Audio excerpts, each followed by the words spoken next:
দুর্নীতি, তেলবাজি, এই কালচারগুলো বিভিন্ন সরকারি অফিস আদালত থেকে শুরু করে প্রত্যেকটি জায়গায় চলছে।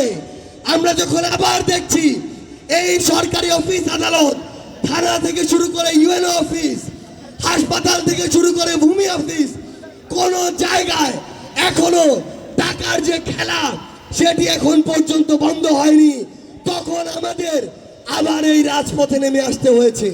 আমাদের মনে হয়েছে এই যে সংগ্রাম, এই যে লড়াই, এটা শুধুমাত্র একজন হাসিনা পালিয়ে যাওয়ার মধ্যে সীমাবদ্ধ নয়।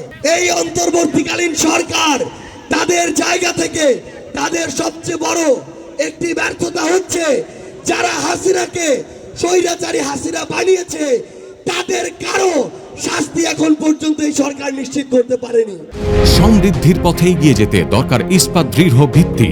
তাই স্থাপনার স্থায়িত্ব নিশ্চিত করুন সর্বোচ্চ মানের ZSRM broadband. ZSRM, bond to bond. আপনারা যদি দেখেন ওই জুলাই আগস্টে আমলাতন্ত্রের সচিবালয় থেকে শুরু করে সরকারি অফিসে বিভিন্ন নামে বেনামে বিভিন্ন সরকারি কর্মকর্তা কর্মচারী হাসিনার তোষামোদি করতে রাজপথে নেমে এসেছিল, কিন্তু যারা সরকারি সুযোগ সুবিধা নিয়ে হাসিনার তোষামোদি করতে জনগণের বিপক্ষে গিয়ে রাজপথে নেমে আসলো, তাদের শাস্তি এখন পর্যন্ত কেন নিশ্চিত করা হলো না?